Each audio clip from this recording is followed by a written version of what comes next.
Salutations, listeners, and welcome back to Glitch Bottle, the podcast where we uncork the uncommon in magic, mysticism, and the generally misunderstood. I'm Alexander F., and today we are esoterically elated to welcome to the show very well-known scholar, author, and professor, Dr. Justin Sledge. Now, listeners, as I know, thousands and thousands and thousands of you know, Dr. Sledge is, among many other things, an award-winning lecturer on philosophy and religion, and for the... And I did survey this for maybe the 3 people on planet Earth who might not be aware. Dr. Sledge is also the proprietor of the very popular and thoroughly well-researched YouTube channel ESOTERICA, which academically explores topics in Western esotericism. So from Kabbalah and Hermeticism and the grimoires to theology and medieval philosophy and Talmudic demonology and so much more. Dr. Sledge is truly a veritable fountain of wisdom, research, and also generosity of spirit in sharing his occult findings and his research with the world. And today, on the show, we hope to learn more about Dr. Sledge, his latest research, learn about Amulet protections in Judaism, glean insights into the lesser-known writings of Heinrich, Cornelius, Agrippa, learn a little bit from Dr. Sledge about Merkavah Mysticism, and so much more. And with all that being said, Dr. Justin Sledge, thank you so much for taking the time and coming on the Glitch Bottle podcast today. Alex, it's a real honor. I look at some of the folks that you've had on this podcast, and to be listed among those names is just a really profound honor. It's very humbling. And also, I'll say that when I was starting Esoterica, I was looking at the sort of landscape of, occult podcasts and YouTube channels and things like that. And I was just floored by the incredible high quality of stuff like that you were doing, that Earl Fontenelle does with Schwepp and Angela's symposium. And it really made me doubt for a second, like, should I do this? These are folks that are really doing a fantastic job. Can I add something to this landscape? So just know that I really admire what you do. I admire your program and your ethos. And it really inspired me to, when I was creating Esoterica, to really try to do something that I thought would be able to contribute something at the same level as I see folks like you and Earl and Angela doing. So thank you for that inspiration and for doing what you do. Dr. Sledge, you are making me blush. That is completely an honor. It is unwarranted, but I will certainly take it. And I really have to say thank you very much. And I need to return the compliment, because I'm sure, Dr. Sledge, you hear from listeners all the time about how much they enjoy the rich fruits of your videos and your research and everything. But if you'll just permit me, Dr. Sledge, I just want to share one quick anecdote that I was thinking about us recording today. You are the only scholar who, I will be at the gym working out, and I have my headphones on, and I'm jamming out, not to rock music or Bach, as I know you're a fellow harpsichord gentleman, aficionado and appreciator as I am. No. I'm at the gym jamming out to your video on how the teachings of 13th century philosopher Duns Scotus nearly destroyed medieval philosophy and dethroned God. Okay. So I just want to say thank you for the incredibly thought-provoking subjects, which I'm very much looking forward to getting into. So thank you. Well, if I can make someone rock out to Duns Scotus at a gym, then I've won at scholarship. It doesn't get much more esoteric than that. Listen, I'm pretty sure listening to like benching to Duns Scotus, at least you can increase your max by like 10 pounds, maybe something like that. That's amazing. So, all right. So yeah, your channel is incredible. And I'm so looking forward to talking about your philosophy, your methodology, the care, the real quality that you take in sharing your research with the world. But before we get into all of that, Dr. Sledge, you have so many scholars, esoteric explorers, and many others who listen to you. But another key group who listen to you all the time are practitioners of ritual magic. And to that point, we have, just kicking off the show with a question from a listener and an excellent practitioner of the grimoire arts, Brian Chassan, who is asking something I know you shared about before, but if you can give us the broad strokes, so many might be wondering, which is, as Brian is asking, what first got you interested, Dr. Sledge, in occult studies in general? And then what made you want to pursue that study academically? So I think like a lot of kids in the 80s, I'll show my age. I grew up on like a pretty steady diet of horror movies, like Evil Dead with like the Necronomicon and H.P. Lovecraft stories. I grew up with shows like Arthur C. Clarke's Mysterious World and In Search of, and with Leonard Nimoy, and Unsolved Mysteries with like Robert Stack walking out of the fog, talking about ghosts and aliens and Atlantis and all this. And for whatever reason, the world was kind of enchanted for me. I know we talk about we live in a disenchanted world, but that media very much enchanted my little world that I lived in. And I think that what ends up happening for most people is that you kind of go one of two ways with that kind of material. Either you go whole hog and you kind of you become a believer in Atlantis and Bigfoot and the whole Megillah, or you just ultimately sort of grow out of it. And I put that in scare quotes because I think that that's something. I think there's some death of imagination that happens there that I'm very worried about. Not just death of imagination, murder of imagination. I think that something bad happens in the educational system that destroys that sense of awe and mystery in the world. That something that worries me a lot. But for whatever reason, both things happened to me. I became skeptically minded. And I mean skeptically minded, not in the sense that I doubt everything, but in the sense of I just withhold judgment. My job is to investigate, not to judge. And on the other hand, I continued to be in all of that stuff. I was like, let's read about Atlantis. Let's really get into these sources. Let's really see, what ghosts could really be made of. Let's go back to medieval sources and see what they thought ghosts were. And let's go read Thomas Aquinas' book on spiritual creatures, because he's like the big titan of understanding the nature of these things. And so the rabbit hole went deeper, and the skepticism sort of increased as well. And I never gave up on either one of those. And at some point, I discovered alchemy in high school. I discovered John Dee in high school. I discovered and I discovered Latin. I started reading Latin because I wanted to really get into these texts. And when you read about John Dee and you get this whole story of they were given this language by the angels, and it's not just gibberish, it's grammar and syntax. That's just anyone who struggled with learning Latin, who struggled with learning declensions and conjugations, knows that you can't accidentally Latin. That's called failing Latin class. And so you can't accidentally a declension. And that really just fired my imagination as a 14 or 15-year-old. I'm not sure how old I was at the time. And these questions, I learned that there was this whole branch of philosophy called Gnosticism that existed as a kind of alternative to Christianity. And I learned about Kabbalah and I learned about all these other things. And there was just a moment where I had this sort of gestalt moment where reality appeared to me as very strange. That on the one hand, we're told a classical story about how knowledge works and how knowledge production works. And on the other hand, there was this whole other apparently underground world that no one was talking about.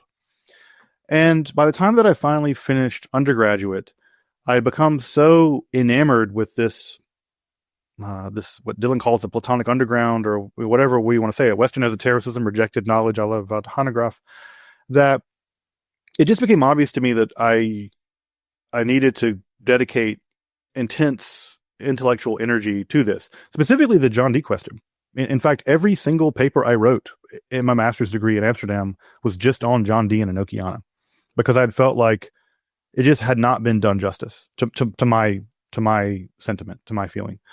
And so that's sort of where I got started. It was just a very clear reality in front of me that there was a world of Western intellectual, spiritual, and philosophical development that was not given a fair place at the table. And that story bothered me, that we talk about all these guys, these standard philosophy guys and these standard science guys, and then it turns out there are all these other people who are doing all this other interesting stuff. We don't talk about them. And then it turns out all those other guys who were the standard guys, when you scratch the surface, they're all up to weird stuff too. And there's something about the hypocrisy of it. Just like, I don't do well with that. And so it propelled me ultimately into moving to Amsterdam and studying under Wout Hanegraaff, and ultimately in an indirect way, making this into my career. So now, this is also why I don't really know a lot about the 20th century. I think a lot of people come to Western esotericism because they want to practice esotericism. They want to have a practice of. For me, it was never a spiritual vocation. It was an intellectual, historical puzzle, and really an outrage that it wasn't getting the proper attention that it deserved. And so, most of my knowledge that's why I know more about Duns Scotus than I do about, I don't know, McGregor Mathers or something. And it's because that was my ultimate into the material. So yeah, scary movies, Arthur C. Clarke's Mysterious World, and then ultimately getting into the history of philosophy and realizing that the story that they were telling me was contrived. And I love that too, Dr. Sledge, where you said just a moment ago that in your initial forays into the academic world, your skepticism increased, but also simultaneous parallel with that was your amazing curiosity. And so did you kind of bring that to bear? Did you hold those two simultaneously as you were going through, for instance, restoring the very rightly deserved attention to Dr. John Dee, for example, in Enochia? Was it always kind of that? Is that a tension as a scholar when you do that? Is it complementary, the skepticism and the curiosity, or how does that work in your mind? I think they're complementary in the sense that I'm not there to judge. I'm not there to judge whether or not John Dee was talking to angels. That's just not I can speculate about it, but I can't ultimately know what happened in that room with Dee and Kelly. I think anyone who pretends that they know, I think that's a pretension, not an actual position of knowledge. And so skepticism for me has always been that withholding of judgment. The task is not to judge, the task is understand, to crib Spinoza. And so the curiosity and the skepticism always interact with each other. They're always part of the same thing. And at the end of the day, my job was never to come to the final analysis and say, oh yes, the final analysis is that Edward Kelly was a charlatan and we should take none of this seriously. Or that the final analysis is Edward Kelly was talking to angels and we should take everything completely seriously. That's not my job. And it would never have felt like my job, and it is not my job now. And so they worked they worked interchangeably. But what I did find, to be very honest, is that I found that the institutions in many cases had neither skepticism nor curiosity. Neither. They had dogma. There is a history of philosophy, and you're to believe this version of the history of philosophy. Right? So there was a dogma, and there was a sense of not just dogma, but not skepticism, right? You have to believe. Like, for instance, I'll give you one example of this. One of the papers I wanted to write when I first got into my graduate school in philosophy is I really wanted to go down the rabbit hole of, let's talk about the origins of rationalism as irrational. That is to say, Descartes is he's our father of rationalism. But Descartes did his whole project, the meditations and the discourse and the principles, they're all born out of the fact that he had a mystical dream where a divine being revealed to him this new philosophy. He had a dream where a divine being revealed to him the new philosophy. And he wrote and rewrote the same book over and over and over again. That's a religious activity. The meditations take 6 days and you rest on the 7th. It's a religious book. We need to reframe the conversation around modernity and science and rationalism, and we need to put it in a conversation with what is clearly a mystical experience and an act of revelation. Parmenides is always told to be the founder of dialectic and argumentation when you teach the history of philosophy. He had a mystical vision.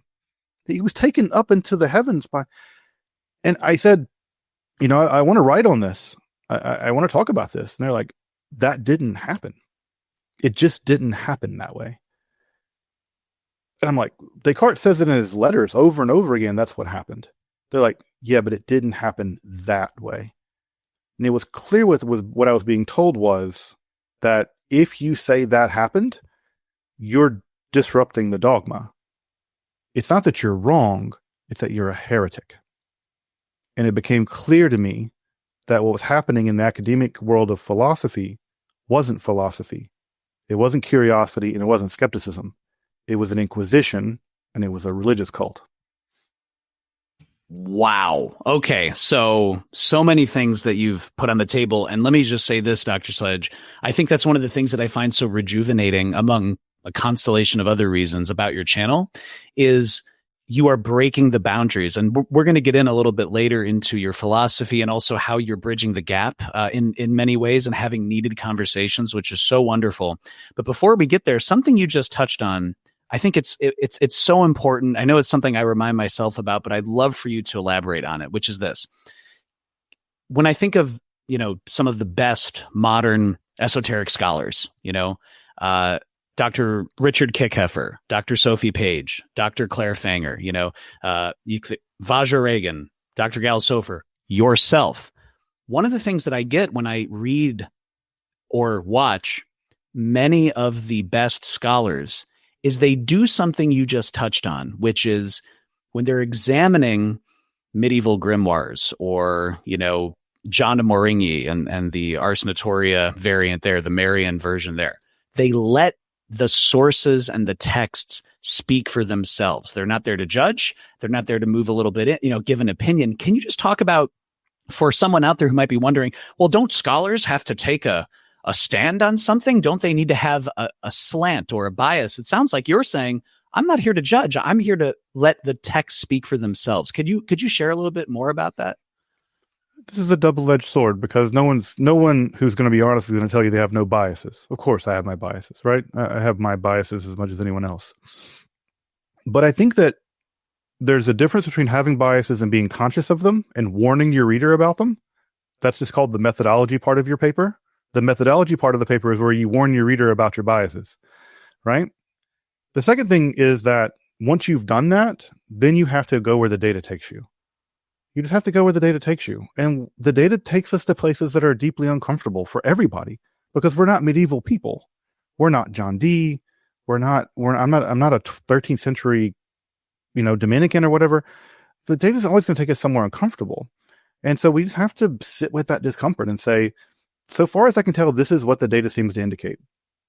And ultimately, we put that into the lap of the reader of our papers or the reader of or watcher of our YouTube channels or whatever and say, this is not ever going to be a clean, easy to digest piece of information because it comes from a time and a place with values that are very different than ours, with epistemologies that are radically different than ours, religious convictions that are very different than ours. But at the end of the day, that which leaves out the mess isn't history.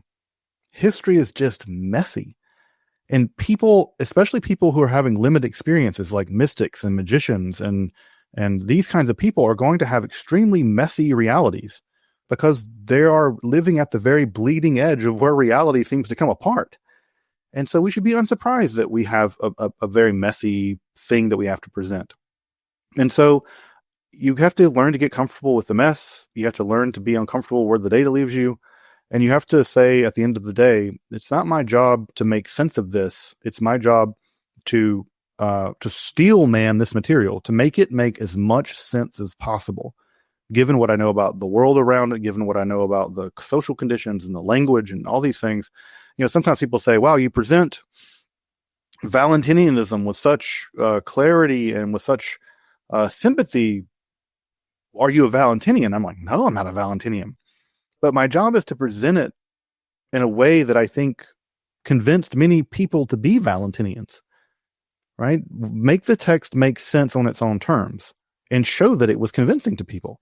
And I think that once we can do that and get inside of the head of these people and begin to say, this does make some sense, right? Why someone would believe that if you gaze at these noti for hours at a time that you could, why would anyone believe that? Well, that's exactly the task at hand.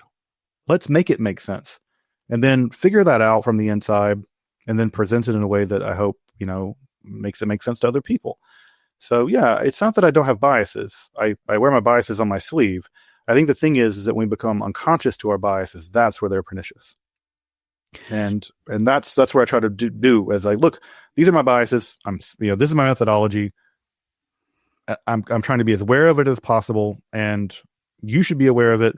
And people come away saying, well, why should I trust you? You're a skeptical, materialist philosophy person. I'm like, you shouldn't trust me. You should listen to what I say, check the sources, check the data, and at the end of the day, if it lines up, great. And if it doesn't, then I need to be corrected or learn something deeper or what have you. I love that. In fact, this goes right to a quote that I love that you've had, that you shared, Dr. Sledge, right before we were recording. And I love this quote that this is the first time I heard it. So thank you for sharing it. You say that fossils are safe. And you just mentioned a few moments ago, uncovering in your own academic journey, uncovering some of the dogma and some of the biases that are latent, almost inherent in the modern academic system. Would fossils are safe? Can you share with listeners, what does that mean? And how does that apply not only to, say, some people who might be really into one tradition, let's say, of esotericism, but how does fossils are safe? How does that phrase also apply to modern academia in many ways? Yeah, I think that in many cases, people like to sort of freeze history in a moment and say, this is the definitive version of X, right? What John Dee and Edward Kelly did was the definitive version of Enochian magic. And as you pointed out before our conversation was starting to record, it's an amalgamation of lots of medieval forms of the Liber Iuratus and the Summa Macra Magici and other text, right? Agrippa is all over that material, and so the idea that sort of there's a definitive version of Enochiana that's frozen in the True and Faithful Relation or something, or the Sloan manuscripts, that's just not the case, because he's being informed, and Dee and Kelly are being informed by previous religious history and magical history. And also, once it's written down, it's passing into modernity. It's passing into early modernity and then into modernity and post-modernity, for that matter. And so the idea is that we can often stand behind this fossilized version of what we think the truth is, and that gives us the ability to say, well, we don't have to think anymore, because this is just the truth version. It's the retreat into dogmatism is the last castle of the scoundrel. It's something like that. It's that these fossils, when we fossilize these traditions, that allows us to think, it allows us to do and not ask questions anymore. And we're not at that point accountable to the fact that these things have histories. These things they're internally incoherent sometimes. I mean, you read the Dee diaries, there's a lot of stuff in there that doesn't make any sense. And I will say that people like Aaron Leach have gone to great lengths to say, oh yeah, a lot of those things don't make sense until you look at different parts of them, and it can be made to make sense, with all due respect. But I think that once we allow these traditions to become fossilized, that allows us to basically hide behind them. And of course, traditions are never dead. They're actually very living things. Their traditions are living things that put on the armor of a fossil, but underneath them, they're alive, they're moving, they're changing. And anyone who shouts tradition the loudest is always the person at some level innovating. And, I think about this in my own tradition in Judaism. If you've ever been to a Friday night service, you've been to a service called Kabbalat Shabbat. It's a service right before the evening service called Ma'ariv. And Kabbalat Shabbat was invented by a bunch of strange Kabbalists in the 16th century. It was invented. Some guys just made it up. And, and now it's just completely normative that if you go to a synagogue anywhere in the world on a Friday night, you will do it. And people will tell you, it's tradition. We've always done it. No, you haven't. It was invented by some guys. And they invented it for their own interests and their own needs. So this is always what happens. So I think that tradition is always a dialectic of, yes, we want to hold on, but the tighter you squeeze, the more gets through. And there's always innovation. There's always change. And I think just being comfortable with that it's the least intellectually lazy thing that you can do when it comes to engaging with these so-called traditions.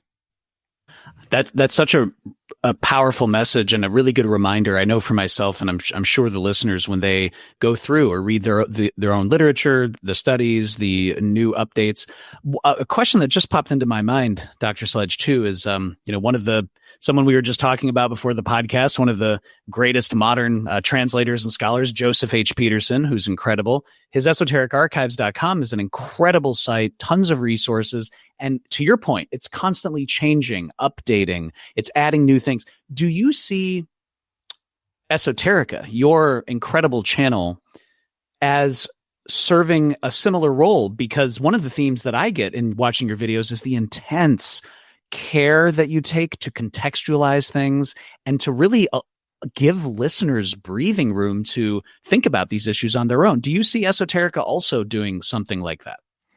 I hope so. I come from a religious tradition called Reconstructionist Judaism, founded by Mordecai Kaplan. And Kaplan has of many aspects of his great wisdom. He says that one of the most important things about Judaism is that we must give the tradition a vote, but not a veto. That tradition must inform what we're doing at all times, right? As Jews, we must be informed by our traditions. But they can't have a veto. And there are two things that work here. The first is, if you're going to allow the tradition to inform you, to have that vote, you need to know what the tradition says. You need to know what the sages of old say. You need to know what the old grimoires say. You need to know what all these texts. You know that there's a manuscript tradition and it's not exactly coherent, and et cetera, et cetera. And so you need to know all that so that the tradition can have a vote. And at the same time, if you allow the tradition to veto, that's the fossilization moment. That's the moment where you just don't have to think anymore. Well, I'm just following orders. The grimoire says do this, I do that. The rabbis say do this, I'm doing that. Even if that is not internally coherent with the text we actually have, it's toxic behavior, it's morally outrageous, it's I don't know. There's all kinds of reasons why traditions can be deeply problematic. And so this is always the way that I say is that, look, if you're going to, if esoteric spirituality is something that matters to you, then being anchored in and knowing that tradition and knowing how messy it is incredibly important, so you can make informed decisions about how you reconstitute it in modernity. Because we are always reconstituting, reconstructing these traditions. And this is a reason why I sometimes think that we often fall victim to this very Roman fallacy about religion, that new religions are bad. That's the Romans thought this, right? Christianity wasn't bad because they worshiped some executed guy. That was embarrassing. But Christianity was wrong for the Romans because it was new. Religions are by definition old. And I think we often have this idea that, in order to be a good religion, in order to be a true religion, well, Wicca needs to be the oldest religion of mankind. As opposed to saying, no, it was actually invented in the 20th century, and it really offers a lot of spiritual importance to a lot of people. And it doesn't matter that it's, whatever, not that old. And so we're always reconstructing. They're reconstructing. Grimoire practitioners are reconstructing. Jews are reconstructing. Christians are reconstructing. And that process is, by the time the tradition lands in your lap, it's not like the tradition stands up and says, all right, here's what to do. You have to do that work. You're choosing to do it. You're choosing to put the parts together that you want. You crank the engine and it goes. Just be self-conscious of that and own it. And I think that's the best we can. We're always already doing that. We should just be self-conscious of the fact that that is what is happening. That tradition can inform us and can enrich us, but it doesn't justify anything. I sometimes say that at its worst, tradition is just peer pressure from dead people. And your mom. We all know, we can hear our mother, right? If a bunch of people told you to, jumped off a bridge, would you jump off a bridge? Well, of course not. Well, a bunch of grimoires tell you to cut the heads off of cats or birds. Would you do that? Because that's all over Pikatrix. So, again, this is a kind of the ruminations I have about this material. And, my job is to say, this is why the text made sense when it did. Your mileage may vary in the 21st century in Detroit or whatever. And again, I think anyone who's intellectually honest has to come to a pretty similar position. Speaking to that exact point, Dr. Sledge, about pointing a spotlight on the context of the past, why maybe a tradition developed in the past, and then giving people breathing room for thinking about it on their own. We definitely have some listener questions for you coming up. But before we get there, about that exact point, let's talk about the Kabbalah and the Tree of Life for a little bit. A previous guest, Catholic theologian Jimmy Akin, was on the podcast recently, and I told Jimmy about listening to the great chat that you both did, where you were sharing with Jimmy about the Kabbalah, and of course, the many, many videos you have on your channel, Esoterica. So listeners, check out the links below for a direct link to that video and for Dr. Sledge's material. But to that point, many Western grimoires, Dr. Sledge, as you know better than anybody, reference the Kabbalistic tree of life and the Sephirot, and now in occultism in the late medieval period and into the Renaissance, the tree of life, the Kabbalistic tree of life, then gets associated with not only Sephirot, but choirs of angels, attributes of God, even as you and I were chatting before the show, pathworking and tarot. So given your deep knowledge about this area, can you share with us, Dr. Sledge, some of the broad strokes, if you will, on the tree of life? What is the tree of life? What are some of the key things that you think people should know? And what's kind of the overall importance of the tree of life to the Kabbalah in general? So the tree of life, or the Sphirot, the word Sphirot actually emerges first in a very mysterious short little book called the Sefer Yetzirah. Although there, the word Sphirot is sort of a strange neologism. They're taking a Hebrew word and basically making a new word. And it's not really clear what it means in the Sefer Yetzirah. I would translate it as something like enumerations. So it's some kind of enumerative development of the Godhead. Sefer Yetzirah is notoriously opaque about what's going on in that book. No one knows what's happening in that book. But at any rate, the Sphirot ultimately are taken up into another text some centuries later, depending on when you date the writing of the Sefer Yetzirah, is maybe up to 6 centuries later, in a text called the Sefer Bahir.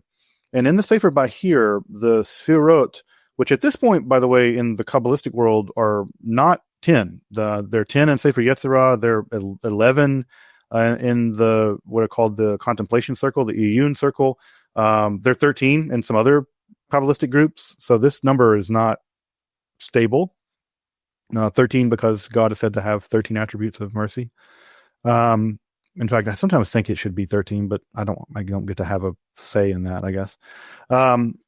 At any rate, they ultimately adopt the 10 coming from the Sefer Yetzirah and the Sefer Bahir, and they link this to a verse in the Book of Chronicles where various aspects of the divine are laid out.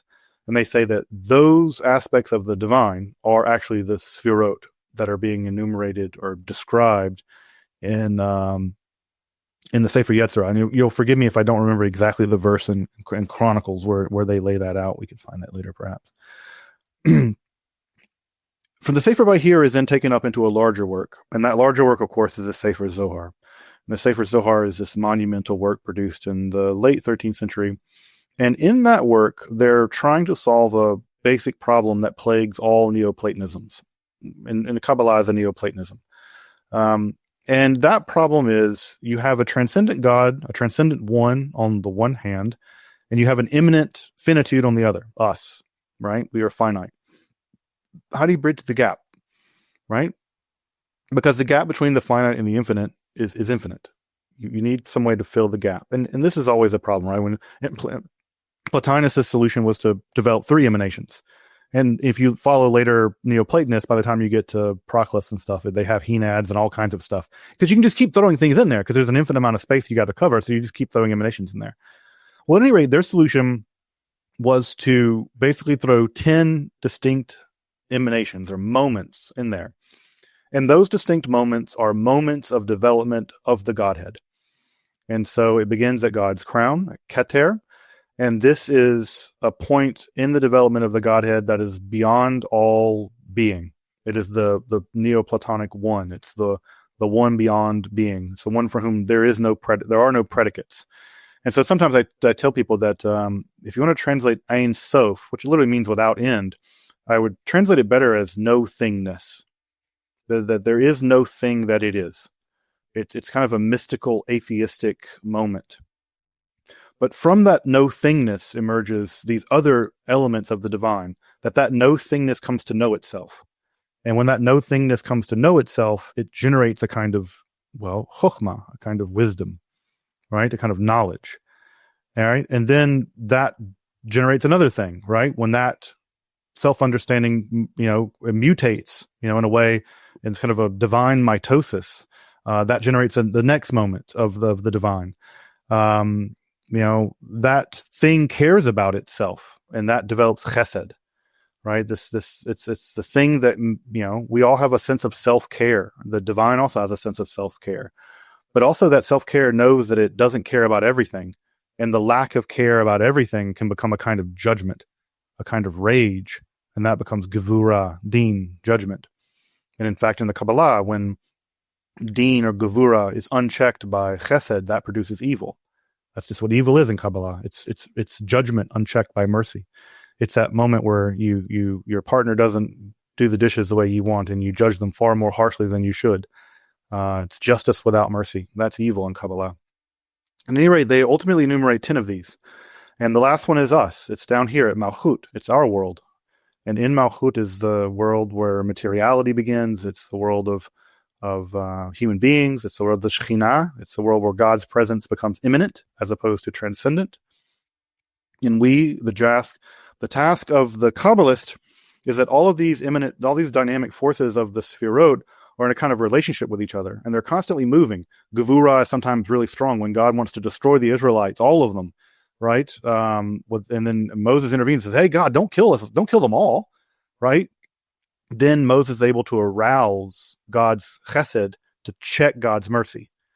And that's the task of Kabbalah. It's to realign, sort of as theurgic chiropractors, realign the divine body so that all the parts are back in their correct harmony. And when they're in their correct harmony, the world is perfected. And in some sense, that becomes the messianic realm or something like that. So one shouldn't think about them as moments of the divine which are hypostasized in the way that perhaps the Trinity or the Christian Trinity or the three versions, the three hypostases of Plotinus, but they're internal dynamisms. They exist in difference to each other. And they're constantly moving and evolving and in inner contact with each other. And some of them go in and out of existence, right? When certain of them are balanced, Tiferet comes. And when some of them go out of balance, Tiferet vanishes. When we are unable to contemplate Keter, Ein Sof, because it is completely beyond any thought we can have about it, we must think something, so Da'at emerges, right? But when we contemplate Da'at and know that Da'at can't be the fullness of the transcendence of God, Da'at vanishes and Keter reemerges. And so it's a system of dynamism. And that dynamism is really on display. It's a system of internal relationships, psychodrama, one might say. And that's really on display in the Sefer Zohar, and that continues to develop in the world of Kabbalah. And this is the reason why, and again, I want to preface this by saying it's not for me to gatekeep a tradition and say, well, that was a traditional view of Kabbalah and it can't change. Well, of course it can change. That's what traditions do. But I think one of the things that can be perhaps lost or underappreciated in a lot of later systems of Western esotericism, and I really mean Christian esotericism, is that so much of what goes on in Western ritual magic is systems of correspondences. And those correspondences basically need to be one-to-one correspondences. They need to be, for Agrippa, it needs to be this metal corresponds to this sigil, and that's how you manipulate all these different systems. Manipulate all these systems to do magic. Fair enough. Well, what I would say as a I don't want to say corrective because it's not my place to correct anybody, but it's just as a way of just shining a different light to say that traditional Kabbalah would be resistant to that, because in order for them to exist in these kind of correspondences, they need to be tied down in a way that they aren't tied downable in Kabbalah, because if they were tied down, they would all be harmonized, or they would be permanently disharmonized, which is even worse. But if they were tied down in a perfect way, then we wouldn't be living in the world that we lived in. We'd be returned to our Adamical state and living in a world of peace and harmony and all that sort of stuff. So that's, in a sense, what the Sefirot are in the traditional Kabbalah, which is, again, a bit different than they appear in later Kabbalah, where they need to be functioning in the system of correspondences. And also, even the top three Sefirot aren't really imaginable. We only know them through revelation, and therefore they don't exist in our world in a way. So like Binah can't be a planet because Saturn or whatever exists in Malchut, and therefore it can't correspond to that higher level, because that's just not the way the system imagines itself. So this is the reason why you often have traditional Kabbalists looking at texts like Agrippa being like, huh? And then you have traditional esotericists trying to read the Zohar, and they're like, what? Like, Gevura Gevura is not just evil. And I'm like, no, it's when you righteously chew out somebody because they like mucked it up, or whatever. Yeah. So it's I think that's a way of thinking about their internal divine dynamisms, not hypostases. And this is the reason why I often say, I did a whole course on the tree on the Kabbalah several years ago now, and I resisted until the last moment where I ever showed the traditional Tree of Life array, the Eitz Chaim array. And I resisted it because everyone's seen it, but that array only exists in the Messianic era, because in that array, everything's in harmony. We don't live anywhere near that array. And so I tried to show every other possible array of the Sfirot to highlight the fact that they are never in that harmonious relationship, that we always see them in that. That is an ideal Messianic array. They have never been in that configuration, and they will not be in that configuration, according to the Kabbalists, until the perfection of the universe or whatever. Okay, I'm just writing here over and over again so many amazing gems that you're dropping here and phrases. One of them is divine mitosis, which I absolutely love. And I love the dynamism that you're sharing. I never thought about it that way, where like Tiferet, for example, will only appear, for example, when there is harmony. It just kind of comes into being. And what you just mentioned, Dr. Sledge, is a listener question that we have for you about one of the areas of Kabbalah. We have a listener question for you directly to that point from Amelia Passer. And Amelia is asking and saying, Dr. Sledge, what is your understanding of Da'at on the Tree of Life? Is there a historical significance mentioned in Kabbalah texts? Also, how would you describe what a Kabbalist ritual might look like from a mystical Jewish lens? So Da'at is the big mysterious Sphira. So as I mentioned a moment ago, Keter can't be thought. It doesn't even exist really, because to say it exists gives it a kind of predicate. It's like saying this water bottle exists and Keter exists. And to equivocate on the existence of God in God's most pristine state and compare that to a water bottle is idolatrous in the Jewish imagination. And so Keter is Ein Sof. It's the no thingness of the divine. It's the Deus absconditus. But that, of course, is unimaginable, right? We can't imagine that by definition. That's the whole point. No one can contemplate that. No one can even. There are no predicates that you can even apply to it. And so, because it is this Deus absconditus, the system requires that there be 10 Sfirot. That's just from Sefer Yetzirah, 10, not 11, 10, not 9. And so insofar as the no thingness of Ein Sof is beyond contemplation, that generates a kind of knowledge. That generates a kind of knowing. It is a knowing that one cannot know, which is a strange kind of knowing, but an important kind of knowing. It's a Socratic knowing. And that knowledge of no knowledge generates a Sphira. And that Sphira is Da'at. Right, and Da'at, it means something like knowledge, right? But it's a very particular kind of knowledge, and you'll often see it depicted as sort of dotted lines, right? It's not a sphira, but it is a weird kind of quasi sphira, and its quasi sphira is that it exists only in the not knowing of Keter, only in the not being of Keter. And when you focus on Da'at, and you come to appreciate the inability of the mind to comprehend Keter, then Da'at begins to sort of evaporate because you've meditated on that not knowing. And once you sort of accept that not knowing, Keter reemerges. Because you've let go of trying to know what is unknowable. And then in that letting go, Da'at vanishes and Keter reemerges. But as soon as you look up to Keter, funk. Right, so Da'at. That's how Da'at exists. Da'at exists in the non-existence of Keter, and so this is it's a difficult thing to talk about because we're talking about metaphysics as such a abstract layer of language even. So that's what Da'at is, and there's meditations on Da'at. that try to sort of like, how do you think about something? How do you contemplate without thought? Because you can't think keter. It's not, it's a no, it is the no thingness of the divine. And the no thingness can have no predicates. And so this is the difficult aspect of Dad. I think what people find, this is the second part of the question about sort of Kabbalistic rituals, is that what often people find deflationary about Kabbalah is that when people ask, well, what does a Kabbalistic ritual look like? Well, the revelation at Mount Sinai gave us 613 rules, and those rules are the rules that reharmonize the Sefirot. It's just being an Orthodox Jew.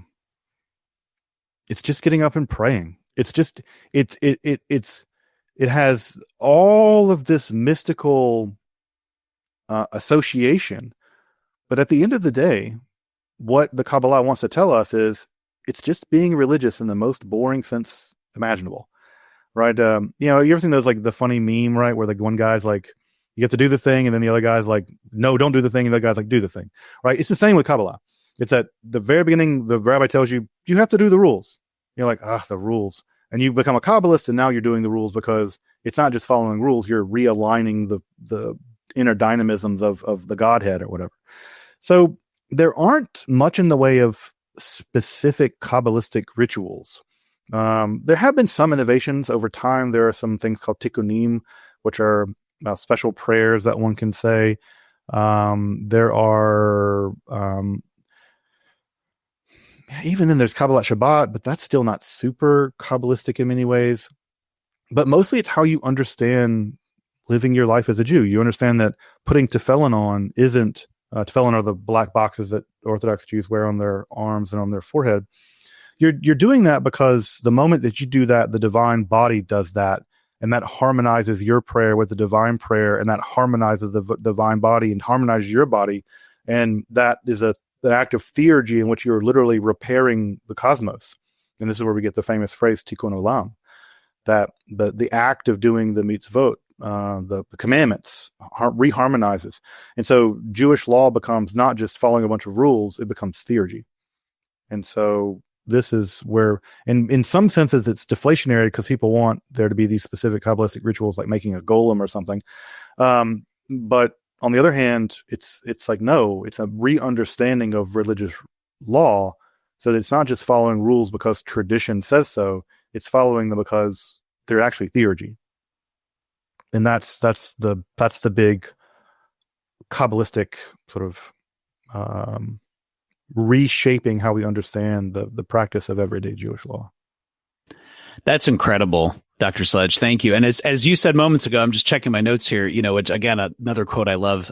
So people following this tradition is a great thing, but if you let it get too much, like too concretized, too rigid, tradition, as you say, is peer pressure from dead people. Whereas what you're saying is there's this dynamism there where you're following the rules, not because you're ensconced in this very petrified kind of way. You're actually doing it because it's an invitation to engage in that malleability, that kind of, and I didn't realize that about the tefillin. And like when you actually put those on, you are mirroring or harmonizing, reflecting how the divine body is harmonized. That's fascinating. It's very Hermetic. I mean, it's very sort of as above, so below. Yeah. Oh yeah. This is a very Hermetic, again, Hermeticism sort of infused from Neoplatonism coming into Judaism. And so, yeah, it's very much theurgy. I mean, this is sort of Iamblichus made Jewish, or how, again, everyone's doing some version of theurgy. I always tell people like, I hate the fact that no one does theurgy anymore. Like, have you been to a Catholic church, bro? Like, that's what they're doing every day, 3 times a day. So yeah, everyone was doing theurgy, and the question was just what was the Jewish flavor of it, and the Jewish flavor of it ultimately became Kabbalah. Well, to that point about harmonizing in different areas, either you read Amelia Passer's mind or she read your mind, but this next question goes exactly to something you just mentioned, Dr. Sledge, which is about Hermeticism. And Amelia Passer is asking, Dr. Sledge, what is the Hermetic view of the afterlife and reincarnation. And I'll just pause here. Listeners, of course, as you know, we will link below to Dr. Sledge's incredible work on the Hermetic corpus and Hermeticism. But Dr. Sledge, to Amelia's question, can you give us some broad strokes about the Hermetic view of the afterlife and reincarnation? Yeah, the best place, of course, to read about this is in Walter Hanegraaff's new book on Hermetic spirituality. And I think Walter's right that it seems as if the Hermeticists believe that at the moment of our birth, there are certain kinds of astrological daemons, that become infused into our being. And that the task, and those are, they function as lots of things, and one of which is fate. And this is a common motif in the ancient world, is how to get away from fate. The Stoics, the astrology was very interested in sort of avoiding fate. If you could see it coming, you can kind of sidestep it or whatever. With the Stoics, were like, if you just don't care about it, if you're apatheia about fate, then you're not hurt by it. So everyone was concerned about this. So the Stoic answer to this was that once these daimones become infused in your being, you need to get them out. And the way that you get them out is by recognizing that the truest thing that exists is the divine light, the divine one. That's the first thing you have to realize, is that there is, it's not just daimones, there's a divine light. And then you become reverent of that divine light. Eusebia is the Greek term. You develop a sense of reverence. First, reverence of your body, and it is a kind of miracle, then of the world as a kind of miracle, and then of the supernal world as a kind of miracle as well, maybe the miracle from which all miracles flow. And there seems to have been rituals that we don't fully understand, by which one basically auto-exercises these daimones from one's body. And there seems to be elements of this in liturgy. Vegetarianism seems to have been part of it, that you don't exacerbate by eating other animals and stuff, which that was something shared by Porphyry as well, not by Iamblichus. But over the process of developing this sense of Eusebia, developing this sense of contemplation, developing this sense of sort of purging yourself of these celestial daimones, that one increasingly gains visions of the divine world. And we see one of those divisions. The Poimandres is one of those visions. It seems like the Discourse of the Eighth and the Ninth is probably a very advanced version of one of those visions. And the idea is that once you physically die, if you have sufficiently purged your body of these daimones, which are trying to trap you in this world, your soul can escape out of the eighth and the ninth, out of those heavenly tiers, right? And then you can go back into the world of the one and be absorbed back into the primal light, of which you are. You are a fragment of that primal light. And so, in some sense, it has a kind of Gnostic-y feel to it.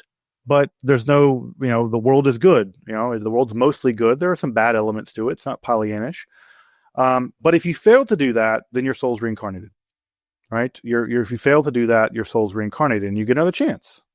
And so in this way, there is a sense in the Hermetica, although it's never stated clearly, that there's a sense in which all of these shards of the divine light will eventually be returned to the one.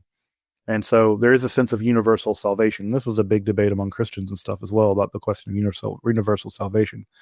So there were clearly rituals of which we know very little about. We get a glimpse of them, like I said, in things like the Discourse in the Eighth and the Ninth. Songs even that you could sing to help to purge yourself of these. Again, we should never forget that the word incantation, it just is, the word has the word song inside of it. So that seems to have been the way that they were concerned about. Now, I say all that, and I want to say that to put a monkey wrench in it. Christian Wilberg is creating and editing what is going to be the most recent actually the only critical edition ever produced of the Corpus Hermeticum. And Christian Wilberg, I haven't seen it yet, but I know a guy. The argument is being made by Christian Wilberg is that these sections of the Hermetica that contain these ideas that these daimones are infecting your soul and there's astrological elements are actually interpolations by what he calls the Gnosticizing astrologer, a later writer and a later commentator, Hermetic but Gnosticizing, and that these interpolations have been interpolated back into the text. This is especially true of places like I think Corpus Hermeticum 3 and stuff, and that we're not actually ever seeing pure Hermetic pure Hermetic spirituality, philosophy, or whatever. That what we're seeing is distinct layers of the development of Hermeticism, where a later Gnosticizing commentator has injected a system that is otherwise pretty purely monist with a more dualistic kind of tenor, if you will. And what Wilberg wants to do is separate these out and say, this is the Urtext, this is a pure Hermeticism, this is the Gnosticizing commentator, these are later Christian commentators, these are glosses that have been added back in, and sort of like explode the text out and try to show how it actually accreted over the centuries. It's quite controversial. And he does some of this along philological lines, and he does some of this along philosophical lines. In the cases that I've seen it developed, I tend to agree more with the philological lines. The philosophical lines are much more debatable. But at any rate, the story I told you at the beginning with the daemones and the soul and stuff, that's the standard version that we all know now, and that's the standard version I think most scholars accept. Wilberg's critical edition, when and if it ever appears, he's been working on it for 10 years or whatever, it may greatly alter our understanding of that story. So stick with Walter Hanegraaff's version of it, which seems to be the best developed version that we now have, and trust Allah, but tie your camel. That is incredible. So if I'm understanding it right, Dr. Sledge, and this is a ridiculous analogy, but please bear with me. I'm going to defer to you always. In the Renaissance, when some people thought that a lot of the Hermetic, Hermes Trismegistus, and a lot of predated a lot of the biblical figures, and then we found out later, obviously, that wasn't the case. It sounds like what you're saying, whenever this does appear after a decade plus of research, this is really challenging, saying what most scholars take to be the traditional text. Actually, if you were to go back, Corpus Hermeticum 3, as you said, to an Urtext, those Urtexts would be stripped of or lacking or missing or not having a lot of what we now see in the quote unquote, the traditional accepted view. Would that be somewhat fair approaching? There would certainly be sections of it. And if anyone has ever read the Corpus Hermeticum, you'll get this weird sense that like, oh, wow, this text was monistic a moment ago, and now it's really dualistic. It seems like it's really body hating now. Like, what happened? And Wilberg's argument is that we're looking at two different layers of a text. We're looking at a text that is accreted over time, that literally imagine there's a text and there's a commentator writing beneath it, and what was clearly a text and a commentator got smushed together and got smushed together again and got smushed together again. Glosses got put into the text that weren't there originally. Grammar got scrambled. I mean, Corpus Hermeticum 3 is infamous for having whole sections that are just completely scrambled. The grammar is totally scrambled. And then imagine all of that ultimately goes through the Byzantine filter by people like Michael Sellas, who Christianize, who only take the Christian parts they like. And then we ultimately get that in Ficino's completely butchered translation. It's like the game of Hermetic telephone. So it's just a mess. Now, that's to say, again, there are folks out there. I think of folks like Sam Bloch and some of the great folks over at the Hermetica subreddit who are actually doing the spiritually athletic work of trying to deal with that reality and also make this a living spiritual tradition. And I have nothing but admiration for them. They're really white knuckling it and just being like, let's do this, warts and all. And I just have nothing but admiration for that kind of sort of white knuckled, eyes wide open approach. I have nothing but admiration for it. Yeah, that's Sam Bloch is amazing. I just love how he'll casually drop, oh yeah, I was just busy translating this specific document, and boom, like there it is, 50,000 words of some amazing thing. And I love that, Dr. Sledge. We will keep our ear to the ground of any Hermetic publications coming out. And of course, a little bit later, we're going to get to some of your collaborations and publications as well. But that's excellent context. That's blowing my mind with that, the actual text of some of the Hermetic tracks. Dr. Sledge, too, really quick, something that we were chatting about in the days before sitting down, and I love this. One of the things about your channel and your work and your research that I love is you take traditions in the past, but you make them accessible to people like me, to people who are civilians, if you will, who just appreciate this wonderful scholarship. And one of the areas that you do this, and I'd love for you to share with listeners about this, is something that you brought up, which was amulet protection in Judaism. This is fascinating. I've looked at a few sources, but can you share with us, with your expertise, what are some of the foundational elements, if you will, some of the broad strokes that comprise amulet protection specifically in a Judaic context? And are there any sources or manuscripts that detail protection? What is it protecting people from? And how is this a living tradition practiced today? I know it's like 5 questions into one, but please take it wherever you want. Yeah, no, it's a fascinating question. It's sort of an interest I've had a long time of Jewish amulet making, because it is one of the places where clearly a magical tradition has become allowable in Judaism in a way that it's much more tenuous in Christianity, and it exists, I think, in some other ways, in more healthy or apparent ways in Islam. But the first thing to understand about Judaism is that Judaism puts a huge emphasis on language. God spoke creation into being. When God said Yehi Or, let there be light, Vayehi Or, there was light. The act of speech is creative. And by extension, the Hebrew language in this tradition is also metaphysically rich, which is to say, writing down things isn't just writing down things. It's imbuing some degree of metaphysical causal power in the very act of writing. Putting pen to paper isn't just writing words, it's spelling being. And therefore, a great deal of amulets are wrapped up in the idea of taking elements of the written word of, for instance, the Torah, and then writing them out and then encapsulating them in certain kinds of ways so that they can do things, right? Because they're causative. Again, God said, Yehi Or, let there be light, and there was light. Well, God is an eternally existing being, so God is always saying, let there be light. That's why there's light right now, right? It's a kind of an occasionalistic metaphysics. And therefore, these sections of the Torah and these sections of the Hebrew language are, in some sense, infinite wells of power. It's just a question of how to use them.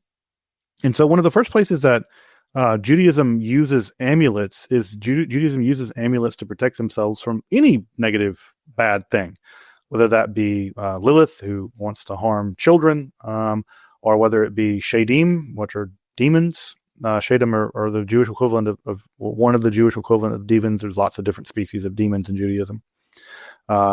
But Shadim are sort of, they're not quite like demons in the sense, they're not fallen angels the way they are in the Christian and Islamic traditions. They're creatures actually created on the sixth day, but they weren't given bodies. Now, because they weren't given bodies, they become fantastically jealous of us, and they wish to do us all kinds of harm. And so the Shadim are more like wild animals, but they're closer to people than animals. They're frightening, but they're frightening in the same way that, like, imagine something like a cross between a bear and a human being, but a spiritual bear and a human being. Frightening creatures. And then just, basic things like having fire in your house. And so one of the classic examples of an amulet a kameya or a segula, as they're called in Hebrew, treasures, is books. Books are thought to have magical power. And so if you have certain kinds of books, the most classic book to have in one's house is Sefer Raziel. And I'm sure most people who have ever seen a book of Kabbalistic magic, you've seen all the cool amulets that are at the very back of Sefer Raziel. But one of the cool things for show and tell, I suppose, is that you can have all of Sefer Raziel printed on one piece of microfilm. That's the entire book printed on one piece of microfilm. And you can have this in your house, and you just stick this in your attic. And it's the whole book. And now the rules are it has to be readable. Well, you can't read it like this, but all you need is a microfilm reader and you can read it. So it's perfectly readable. This goes to, so that's just Sefer Raziel, like on one little amulet. The most important book one can have in one's house is, of course, the Sefer Zohar. It's considered to have all kinds of protective powers. And of course, the same treatment is had of the Sefer Zohar, which is one of my favorites, little amulets to have in my house. I'm a connoisseur of Jewish amulets. I love amulets. But this is the entire Sefer Zohar in microfilm. Wow, look at that. I don't know if you can see all the little tiny pages. That's incredible. It's the entire Zohar in a microfilm form. So it's a kind of a cheat. I like how it's like a hack. It's like a game genius. It's like, oh, do I need to have all the books? Yeah. we can make something work. And then there's just practical amulets, right? Like if you want practical amulets for very specific things, you can get a book like this. It's a pretty famous book called Shorshe Hashmos. This is you can get this in most Jewish bookstores. But it's just literally just an encyclopedia of amulets. So if you want an amulet for, I don't know, here's a classic one for protecting your kids from Lilith. I go to the chapter on Lilith, and there's the classic amulet that protects your kids from Lilith using these three angels. And here's an incantation that you can read out loud for doing it. And then again, you just have all kinds of other amulets that you would produce if you want to do whatever. Like this is a sugula for hatzlacha, for success in something. If you're trying to do something you want it to succeed, you will have this amulet and it will give you some hatzlacha, it'll give you some success. And this, as you can see, it's a pretty thick book. Yeah. I mean, this is just a grimoire. Yeah. It's a grimoire, but it's a grimoire that's perfectly available in any Jewish bookstore, right? Any Orthodox Jewish bookstore. And there's tons of these, right? And so just to point this living tradition, here is the Sefer Raphael HaMalach. The Sefer Raziel HaMalach. This is Sefer Raphael HaMalach. So this is all about healing amulets. There's lots of different healing amulets in here. Here is another book. This is a collection of segulot that you can get. Again, I just picked these up in a bookstore in Brooklyn. I didn't go to like the weird, Uncle Menachem's occult booksellers. It's just normal booksellers. Okay. But what I want to point out is that this is very much a living tradition in Kabbalah. This is a very alive tradition. These books are being written and printed now. And the idea goes back to the idea that the written word has power. These images have power. These angelic symbols have power. And, you can use them to protect your family. You can use them to success in business. There's even a great spell in here for like losing weight. I mean, who doesn't need that? Or whatever. So that's sort of the ground floor. And Judaism has always been relatively comfortable with amulets. In fact, the only person really uncomfortable with them in history, and in a big way, was Maimonides. And even Maimonides said, let people use them as long as they don't have certain divine names on them, because they become soiled by a sick person. So let them use them, because at least it'll help them in the sense of they'll feel better. And so Maimonides may be one of the earliest people to recognize something like the placebo effect. So, no, it's a living tradition in Judaism. Practical, so-called practical Kabbalah Masit is just a living tradition. And like I said, you can go to a bookstore, pick up one of these things for $5, and theoretically it'll protect your house from from fire. So a copy of Sefer Raziel, it certainly won't hurt. But this is a great, just to me, some classic examples of the amulet world that is alive and well in Judaism in a way that I think that you don't see so much in the Christian world. I love that. And listeners, I hope you appreciate that as much as I do. So, Dr. Sledge, this literally goes to your theme on your channel and with your research about illuminating the past, but then also showing people how it's living today, and really inviting them to have that exploration and that breathing space. And this goes, Dr. Sledge, to another question that we have for you from William McCall. And William McCall is asking and saying, Dr. Sledge, and this would probably be hard to narrow down, so I'm going to leave it up to you. But William McCall's asking, what would be, Dr. Sledge, your top 3 must-read esoteric books for the layman to read that covers everything one would need to know to have the best foundation to build upon? And I know there can be many different answers for that, but I'm gonna turn it over to you. Yeah, this is really, really tough, right?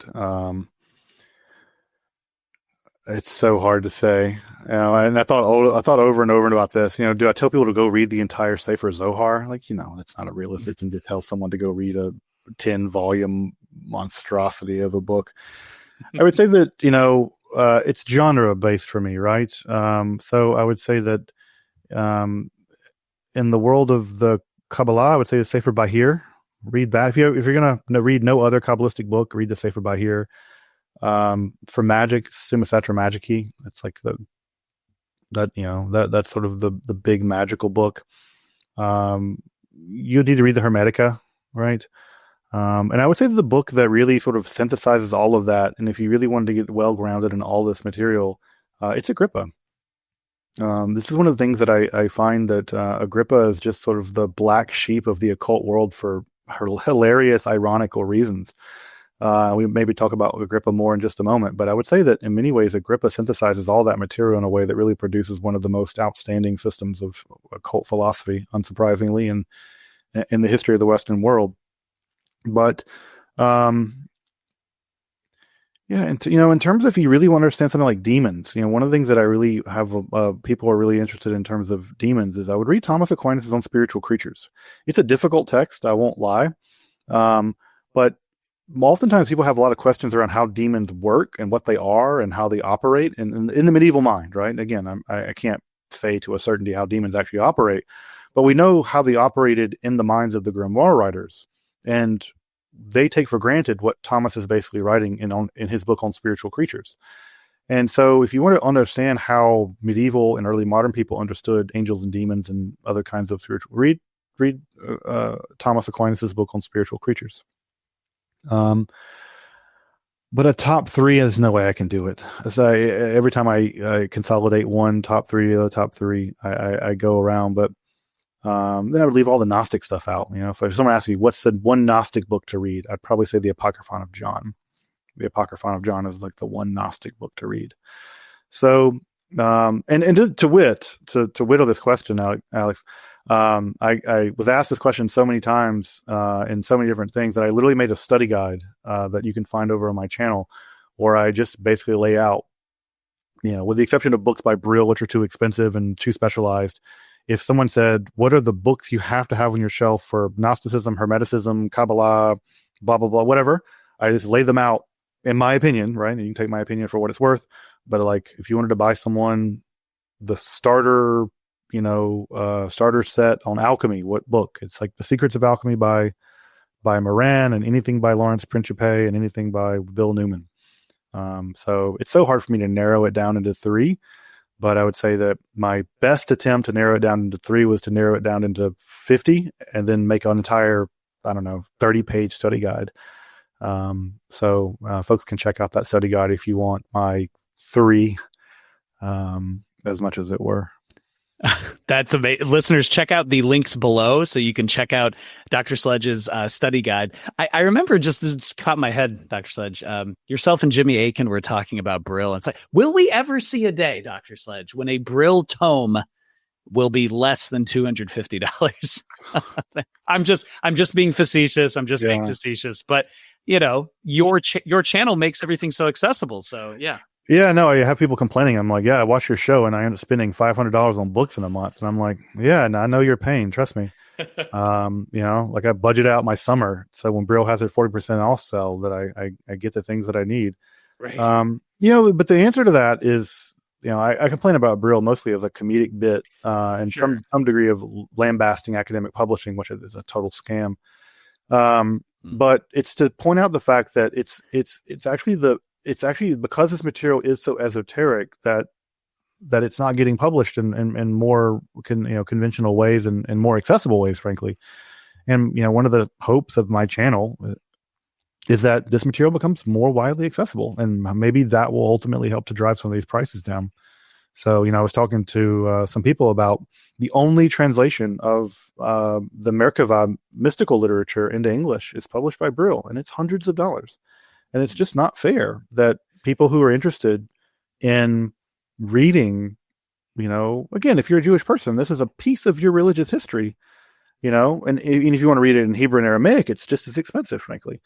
But no one should have their traditions and their history financially gatekept by academic publishing. I just don't feel like that's right or good.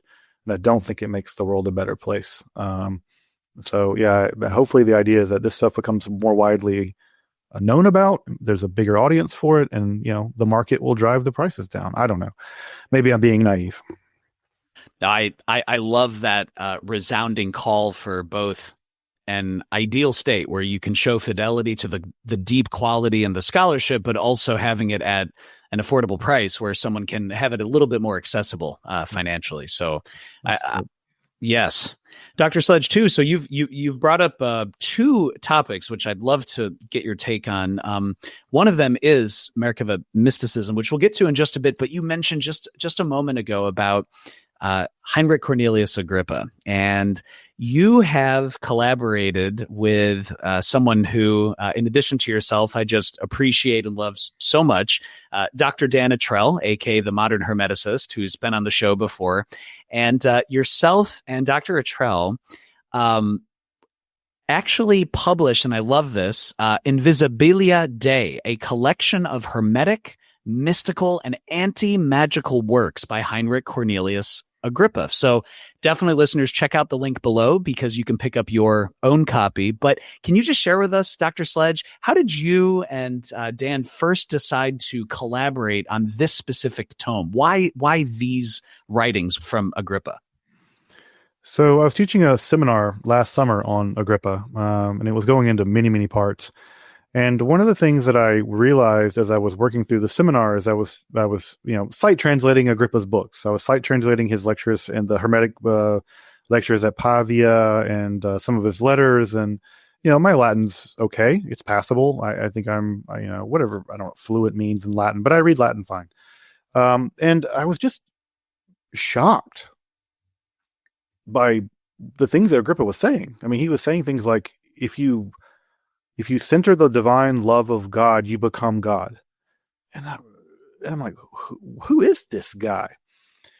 So there were just these genuinely shocking things. And, his lectures, some of his lectures, and like I said, the lectures at Pavia and other places, you get a sense that Agrippa really is the most Hermetic guy on the streets. I mean, he really is like really doing Hermeticism in a very particularly public way, in a way that, with the exception of Ludovico Lazzarelli or someone, no one was pushing Hermeticism to the degree that Agrippa was. And most people, if they know anything about Agrippa, they just know the 3 books of occult philosophy, which of course is out now in a couple of really good translations, of which I would say that Purdue's is my preferred one. And I felt like if you read just the 1535 Agrippa, you only get a very particular vision of what Agrippa's occult philosophy is, and you forget that he's a public intellectual. He's a soldier. He's deeply religious, and he's deeply Hermetic. And so I reached out to Dan, and I was like, "Hey, Dan, I think that we could work together and really rapidly get this stuff out. Like, I know this material pretty well. Dan's of course an accomplished Latinist, and Dan has a background in Pico and Ficino and that entire world.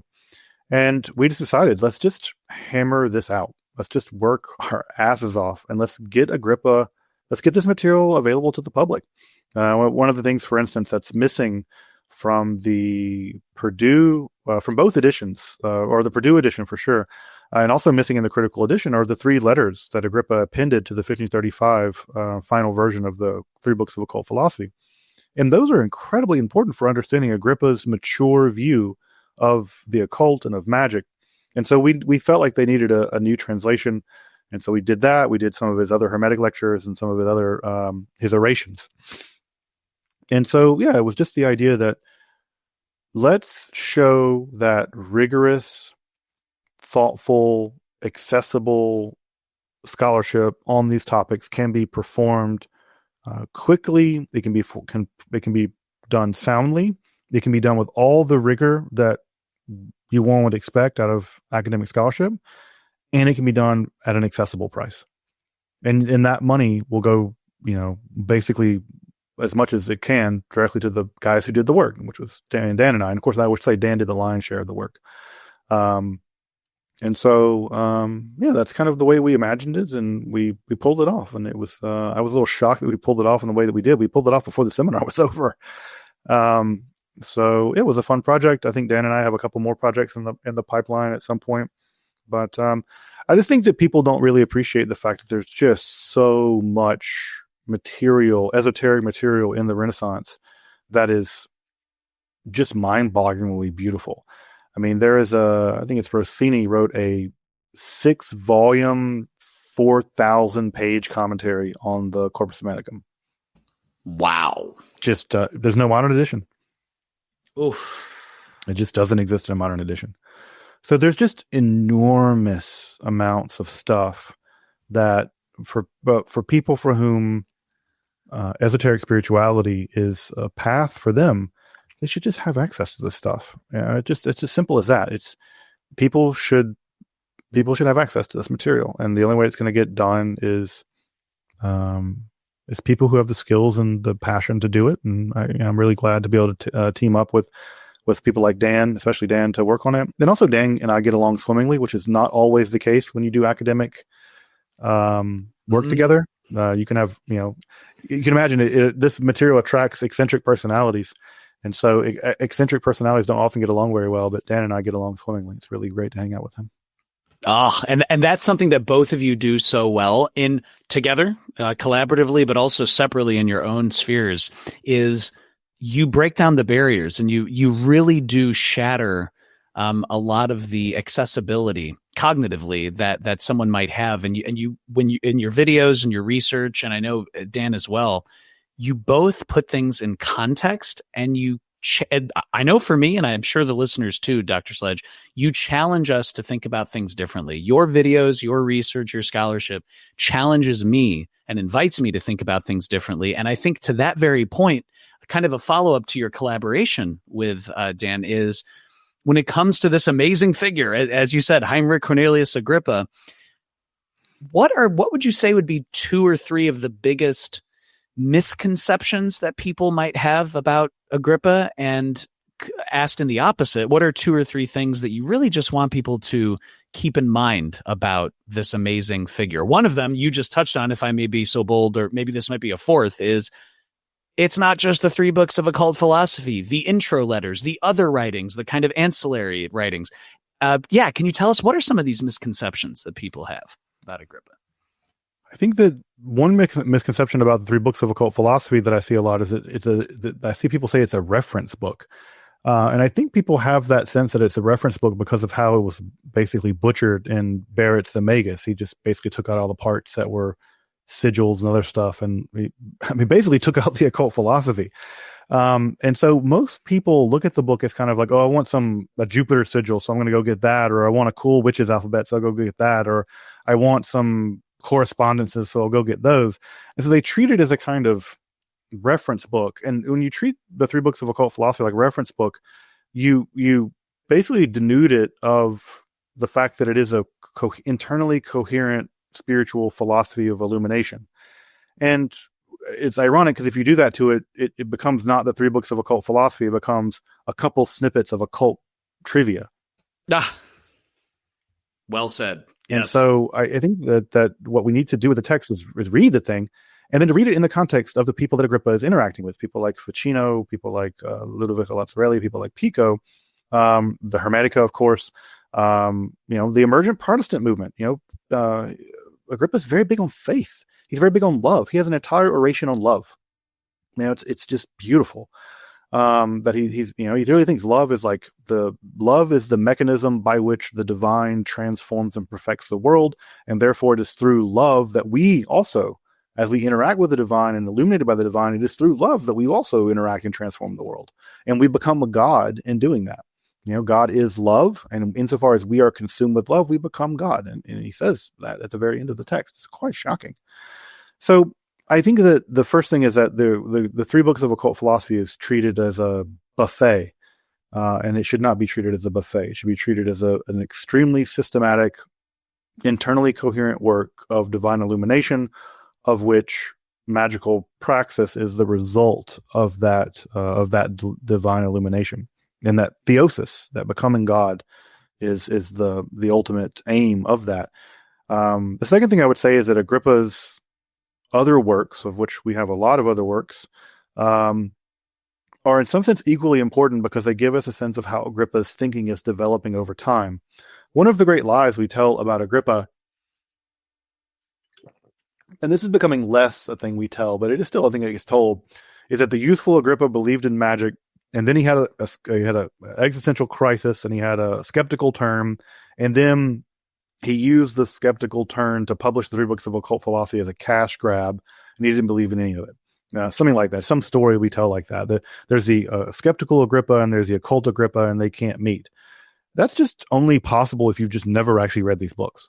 Because Agrippa tells us, yeah, there are aspects of the occult that are full of grifters, and also divine illumination is real. And one of the most touching letters of Agrippa is that he says, I know it's real, I'm sure it's real, and I've never experienced it. And all I can do is gather everything together that I can know about this divine illumination, put it into a book, and then point you through the gate. That's what I can do. I've never been there, but I know the gate's over there, and you can make it, even if I've never made it. And there's a extreme humility in Agrippa, where he says, I've never experienced it, but I know it's real, and I want to help others experience it.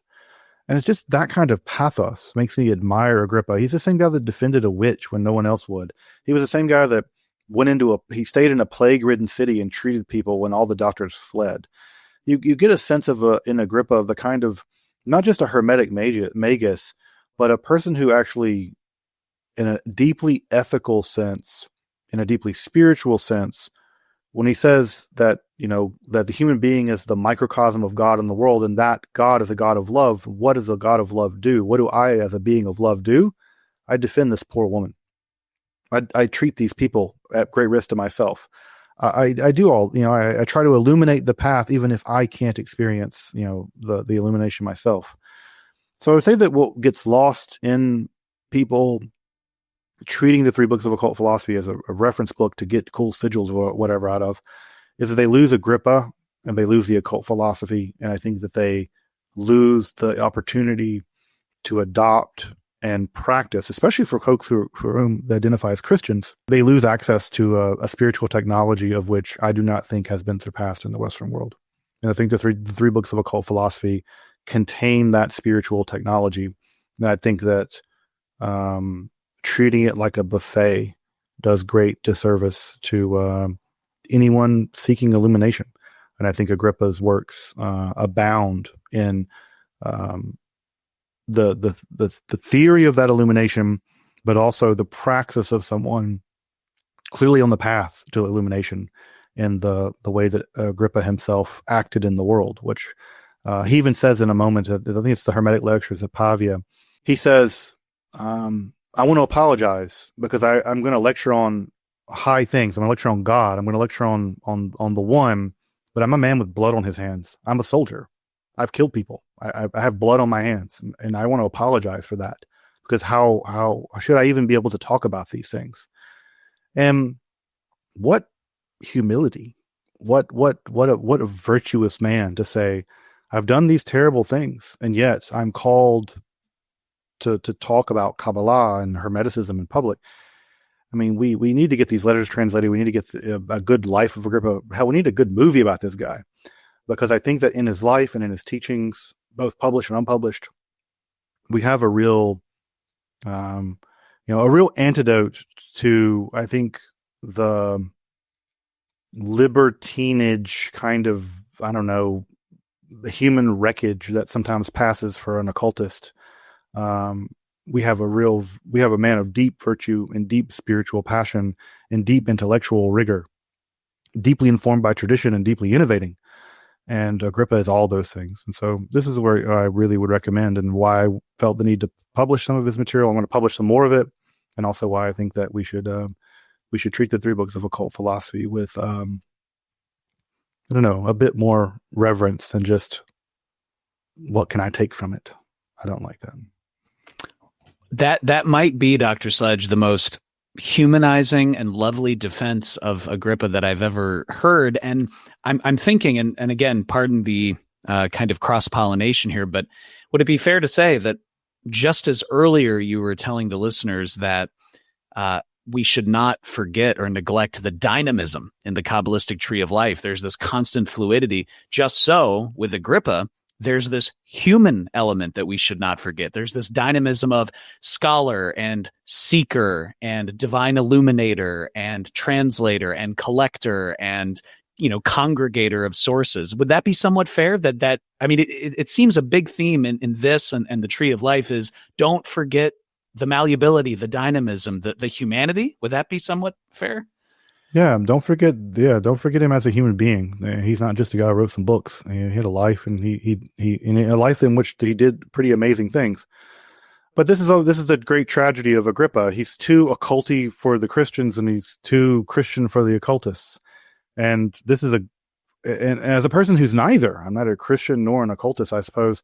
I feel like everyone loses by not being able to see past their own nose and say, his Christianity is no Christianity I think most people will recognize, and his occultism is also not an occultism that most people would recognize. And that, in a fundamental way, Agrippa's telling us that there are these hidden forces all around us, that if we take upon ourselves a deep sense of responsibility and a deep sense of reverence, then we can come to harness them and improve and improve what he calls our nobilitas, our human nobility. And this is a lesson I think we've learned to some degree, right? The idea that, we can rise above our own savagery through things like technology. I think about the fact that I can reach out to you and chat to you over invisible waves in my room right now. I think Agrippa would be laughing in his grave to know that his seminars on his 3 books of occult philosophy are being broadcast on occult waves through space. He'd be like, "Told you so, you bastards." And so I feel like, again, be able to say these people, they have been vindicated to a significant degree. The occultists were right all along. But again, with Agrippa, I think that appreciating him and appreciating his aims of restoring human nobility, human divine illumination, and empowering the human being through the harnessing of occult powers. These are very powerful and very beautiful and very virtuous things that Agrippa is trying to teach us. And I don't know why often we're so resistant to hearing them. That is a resounding call. Listeners, check out the link below so you can check out the excellent tome and translations with both, obviously, Dr. Attrell and Dr. Sledge, because what a powerful thing. Thank you, Dr. Sledge, for sharing about that. And another key topic that you've brought up and you're covering here, but also on your channel. I don't know how many videos you've done so far. I know you'll have to tell us, but another key, speaking of illumination and mysticism, amid the giant, rich constellation of topics on Esoterica, one of them is your series on Merkavah Mysticism. And listeners, again, check out the links below to see some of those from Esoterica. But for a listener, Dr. Sledge, who might be hearing about this for the first time, and I know it's a huge topic, but what is Merkavah Mysticism? What is the goal of it? And what are some of the sources? Any direction you'd like to take that would be awesome. Yeah, I'm teaching. I try to do these yearly seminars where I take a topic and really dive deeply into it. And last year was Agrippa, and this year is Merkavah Mysticism. And these are all decided upon basically by my patrons, within reason. Obviously, I can't teach on anything at that level. But Merkavah Mysticism is a form of Jewish mysticism that predated the Kabbalah. The Kabbalah is after. The Kabbalah really emerges in the late 13th century, sometime around there. Merkavah Mysticism may have its origins all the way back in the visions of Ezekiel and Isaiah, the prophets of the Hebrew Bible, but certainly by the 4th, 5th century, we have these Aramaic and Hebrew texts in which rabbis are claiming to be able to descend, right? It's called Yordei Merkavah, descend to the chariot. And when they descend to the chariot, they enter into a pretty frightening, what I call mythscape, a world. And that world is composed of interlocking hechalot, in Hebrew, palaces. And in those palaces are all guarded by pretty fearsome angels. But one learns to bypass these angels through various spiritual merit, ethical merit, learning, magical passwords, sort of Greek magical papyri style magical passwords, in fact. And then as one passes through these 7 hechalot, one comes to the 7th hechal, and in that 7th palace, one is given a glimpse of what the text calls the king in his glory, to quote Isaiah. And in the literature, glimpsing on the divine throne, which is imagined as a kind of mystical chariot, a Merkavah, which is where that word comes from, one is transformed. Enoch was transformed into the angel Metatron. Individual rabbis are turned into angels temporarily. They're allowed to join into the heavenly choir, which again allows a kind of symmetry between the earthly and the heavenly. They become sort of the nexus of the earthly and the heavenly, basically restoring the rupture between the earthly and the heavenly by joining in as human beings with the choir of angels. And so this is a form of mysticism that it has all kinds of adjurations and meditations and fasting and ritual ablutions and special diets and all kinds of things. And one of my contentions for folks who are interested primarily in Western esotericism is that there's specific texts in the Merkavah Mysticism, such as the Sar Torah literature and the Shiur Koma. Sar Torah is a form of mysticism or magic where you summon an angel and the angel teaches you a bunch of stuff very rapidly. And the Shiur Koma literature is a vision of the divine body where the divine body is very carefully measured in a unit called the parasang. It's about 3 miles, and then given a mystical name. And these are interesting because the rapid delivery of knowledge by contemplation or by summoning an angel is another form of magic we know developed in the Latin West as the Ars Notoria tradition. We have seemingly a version of it centuries before in the Sartor literature. Also, the idea that one isolates oneself and undergoes ritual purification and invokes an angel seems to be an early ancestor of the Abramelin ritual. And of course, the Shiur Koma literature was apparently so important that in the Summa Sacra Magici, it was included by Ganel. It's actually translated into Latin and included in the Ganel text. So, and that was meant to be really the summa of magic in the Western world in the 14th century. So clearly, Ganel thought it was important enough to include in his text. So it's a form of Jewish mysticism that has very strange, almost psychedelic elements of sort of altered states of consciousness, entering into this mythscape, gaining access to the divine throne, being transformed by that vision, but also other esoteric and magical practices that seem to have made their way into Western magic. And this is a point made by other folks like Gassofel and other people, that it seems like we talk a big game about there being Jewish roots to Western magic, but part of what I'm doing in the seminar is showing concretely that it seems like these are the elements. And when literally Ganel includes a section of Merkavah mysticism into the SSM, that's a pretty strong vote for the fact that early systematic ritual magical practitioners were interested in this very peculiar form of Merkavah mysticism. But we're just now in the process of wrapping up the seminar. I think there are 2 lectures left as of this recording. And I think by the time that we're finished with it, it will probably be 15, 16, 17 hours of exploring this this form of mysticism, which, by the way, was also incorporated ultimately in the Kabbalah. So it survives all the way down to this day in Kabbalistic circles. So it is a still living form of mysticism, but also a form of mysticism that clearly influenced at least some dimensions of the development of Western magic and Western occultism. That is lovely. I know my ears, and I'm sure the listeners, anyone who appreciates Jewish mysticism, the Ars Notoria, immediately my ears were perking up. This rapid angel learning, the SSM, when 1346 with Ganel, that's excellent, Dr. Sledge. Thank you. And to that point, you were just sharing about at the moment of this recording and this kind of dynamism, which we're going to get into with your channel, because I think it has this beautiful dynamism and just incredible growth. Directly to that point, Dr. Sledge, we have a listener question for you from Douglas Batchelor of the What Magic Is This podcast, which is a great show. And Douglas is saying and asking, Dr. Sledge, since starting Esoterica 5 years ago, it has close to 1 million subscribers as of this month. And Douglas is asking, has Dr. Sledge been recognized out in public? And is there at least a fun or an interesting story of an instance when this has happened? So yeah, I'd love to hear a little bit about this.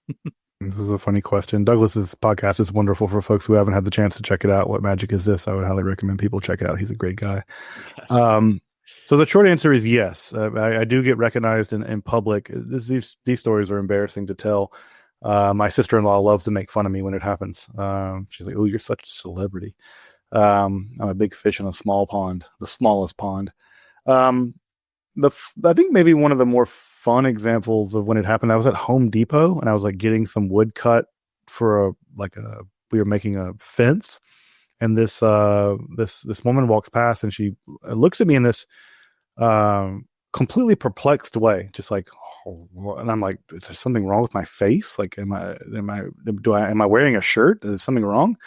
And then I'm sort of getting the woodcut, and she comes back over and she says, my boyfriend and I watch your show. Is it okay if I FaceTime with him? I'm like, yeah. And so she just like FaceTimes him, and just like, we're just like talking into the phone. And Home Depot, for folks who don't know, Home Depot is like a big place where you like buy wood and tools and things like this. It's the most pedestrian thing you can imagine. So that's a, funny example of just being recognized in a random Home Depot. I think it's more alarming maybe sometimes when like famous people famous people reach out to you. And I have to be careful because you have to sign NDAs and stuff. Because famous people don't want to, and that, so I can't be very specific here without getting in trouble, but it's a really weird thing to realize that really famous people watch YouTube. Like, you would think that there's like a rich people YouTube or a famous people YouTube where they watch the YouTube of like that we can't watch, right? It's like Taylor Swift watches, YouTube for Taylor Swift, and it's all somehow people fancier than her. It's like all Enochian angels or something. At any rate, but it's not. They all watch YouTube. It's just the same YouTube that everyone else watches. And so it's the strangest thing is to get an email from, my name is so-and-so, and I'm from the firm so-and-so, and I represent an undisclosed client who is interested in having a conversation. And then when you sign what you call blind NDAs, where like you don't even know who you're agreeing to meet. And then they just like click on a Zoom call, and it's, whatever. So that's weird, and I'm like, sometimes like, holy, like, wow, that is, can I just ask really quick, again, not even discussing anything with the NDA or anything, but when you do have these conversations, whether it's someone at Home Depot or these NDA, is it people who are, asking specific, like about this specific video or this specific seminar, or is it just overall like, hey, I just want to talk about your channel, like, is it, or maybe it's a constellation of things, anything that you can share, obviously, just want to be respectful of the privacy. Sure. Yeah. I mean, sometimes I just like to watch the channel. I mean, I have people like, I watch you when I'm doing dishes, and they just like nice. Hearing about, witches and stuff. Demons or whatever, and I'm like, okay, great. I mean, I'm glad, or people are like, I just really like your content for like, I'm writing a novel and I'm using some of it Gnosticism stuff as like a world mechanic in my Dungeons and Dragons game. I'm like, great, awesome. A bunch of adults hanging out together, breaking through the barrier of isolation and meaninglessness to co-create a game driven by imagination, cooperation. This is amazing. If I can have anything to do with that, I am more than happy to have contributed to that. And then sometimes it's, wealthy, famous person interested in the occult who has a very particular thing that they're about, and they really want to get into, this one thing. I'm going to have to be a little vague. I'm sorry. And so, then you're just like kind of tutoring them. And then you get a check in the mail, 6 weeks later from some other country, and, for an hour of tutoring that you kind of didn't even volunteer for. But the, curiosity kills the cat. So you're just like, I can't not see who this is. It's, you pull them up, and it's, whatever, Taylor Swift. It wasn't Taylor Swift. That would be the great reveal. She's actually like a ascended master. Yes. She's like, I got the Akashic record here, bitch. I got it from Egypt. I took the whole thing back to my apartment in New York. I wouldn't be surprised. She could do it. Yeah. She definitely could do it. Yeah. She could definitely do it. So that's the more funny ones. And just like, I was hanging out at a bar with my buddy Andy, who's also a YouTuber at the Anton Shea channel. And we both got recognized, and it was just, so this is just the weird world of parasocial relationships where you're somewhat famous to a very small group of people, and if you get big enough, that group becomes at some point it becomes real. So But I still find it to be very humbling and very inspiring when people will walk across the New York Book Fair and say, "Hey, your videos on Gnosticism really helped me to appreciate my Christian faith in a way that I never did before."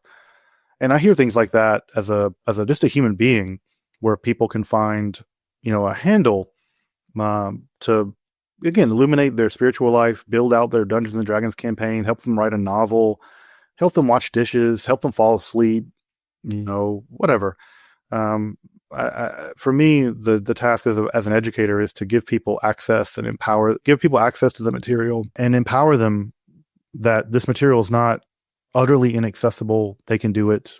And that esoteric episodes are not the end of a story. They're the beginning of a story where now you got to go to the books, you got to go to the archives, you got to go to this material and do it yourself. So I hope, God forbid, it ever goes to my head, and I hope it always happens as I experience it now, which is just like humbling and inspiring and just deeply heartwarming to know that this material's reaching people in ways that are positive for their life. That's what matters the most. That is so endearing, Dr. Sledge, because I think it's simply just as a civilian, as somebody who just appreciates so much your research and your scholarship. To me, this is simply indicative of the very humble yet incredibly hardworking spirit that you bring to Esoterica and to your research. And to that very point, something I definitely want to chat with you, of course, about your philosophy with Esoterica, but to that very point about bridging a gap and about really reaching across the aisle, Home Depot or otherwise. Your excellent, I'm sorry, I'm originally from Michigan, so I had to squeeze that in there. Your excellent Esoterica channel, as you've intimated, right? It approaches esotericism from an academic perspective. You yourself are a scholar, and you take great care to let the texts speak for themselves and offer that context. However, you've also bridged a gap, and I'm going to say that as potentially a false dichotomy, but we always hear about, well, there's the scholars and then there's the esoteric practitioners, and never the twain shall meet, or there might be some overlapping magisteria, but it might not be too much. But you've taken a very intentional step to bridge that gap. For instance, a few months ago, you had a panel that you hosted featuring an esoteric practitioner and also academic scholars talking to one another. So saying all that, can you, Dr. Sledge, share what are some of the areas that you think both scholars and practitioners can meet on common ground? Or conversely, what do you think these two groups, and again, they do overlap, but what can these two groups learn from one or the other, if that makes sense? It's a couple things. And again, I want to be careful trotting into, getting out of my lane, because I'm not a practitioner and I don't have any experience with contemporary practice in many cases. But what I've found is that often practitioners are better scholars than the academics. And they're better scholars than the academics for a very simple reason. And of course, I'm thinking of Aaron Leach here. Because this matters to them. This is like a spiritual vocation. They're not like, this is not just publish or perish and they walk away at 5:00 on a Friday and when the article's out, for them, no, this is how you get access to ultimate reality. This is how you get access to like the angelic being, God. And so there's a deep motivation to get it right, to get deep into the text and to do it well. And I've often found that in some cases, academics, they just gloss over the material with a bit of a broad stroke, because for them the details aren't really that important. They're just there to do their one particular thing and move on. And so just find occultists in some cases to be better scholars than the so-called scholars are. A great example of that is there's been academic text in the past where they don't even publish the nomina barbara of text. They just say, oh, nomina barbara, ... And often it's occultists who are like, hold on, let's take a closer look at those nomina barbara and see what's going on there. And sure enough, it's not just gibberish. There's stuff in there. There's Greek words or whatever. So that's one part of it. The other part of it is that academics of the occult only exist because there are occultists producing stuff for them to study either in the past or in the present. And so the hubris of studying people and ideas and then not having them at the table with you is just like spiritual, intellectual apartheid or something. It's just gross. There's some hubris there. I can learn from you, but I don't want to have to interact with you. And it just, there's something about that strikes me as foul. And I think that's just basically because there is a deep-seated religious bigotry that operates in academia, such that if I, as a Jewish person, wanted to give a paper on Kabbalah, or if a priest wanted to give a paper on Thomas Aquinas, no one's going to bat an eye. No one's going to impinge their authority. No one's going to impinge their qualifications. No one's going to impinge their degrees. But if an open Wiccan or an open occult practitioner wants to talk about Aleister Crowley or Wicca or Druidism or whatever, all of a sudden now, no, you're biased. You can't really talk on this stuff. You're not a disconnected observer or something. And so there's a religious bigotry that operates, I think, in academia against occultists and against people who have, unconventional, I don't know what the right word is, but minority religious beliefs. And as a person who belongs to a minority religious belief that has been persecuted historically, when I see that, I can't abide it. And so I call it out and name it what it is. It's religious bigotry. Another aspect of this is, I think that, and I have to be careful here to say this because I don't want to speak for anyone, but history has shown us that occultists can not always be the best scholars. They make mistakes. They don't know Hebrew very well. They don't really understand traditional Kabbalah very well. They're making mistakes. They're not trained in the same way that an academic is trained. And I think that the training that academics bring, the rigor that academics bring, can just be helpful for occultists. Right? No, I don't think the academics get to look down their nose and poo on the occultists and say, well, you can't practice Alamotic magic because there are 150 known manuscripts, none of which are internally coherent, and therefore you're not blah blah blah. Then you can't. There's none of that. I don't want to see any of that. But I think there's just usefulness in terms of cross-pollination, in terms of expertise, in terms of reliance upon sources, in terms of perspectives, in terms of appreciating people's religious integrity. And all of those things together just mandate that if we're going to do this work in a way that's respectful and rigorous, and I think those two things have to be true, they have to be respectful and rigorous, we got to be sitting at the same table. We're not going to always agree. We're not always going to have the same values. We're not always going to have the same methodologies. But not being at the same table is of a great, great detriment to both academia and religious praxis. And I think being at the same table, now that we can be, is just a must, because we will cross-pollinate and we'll mutually benefit each other. We will learn from each other. And there's just like a fellowship in that, of a shared quest toward the truth, whether it's academic truth or religious truth. But with that shared value of, we're trying to get at some fundamental truths here, whether it's historical truths or religious truths, that's a beautiful unifying quest. And I think that we have to be at the same table in order to go on that quest together. You mentioned, Dr. Sledge, a phrase as well earlier. I think it was before we started recording, the murder of education.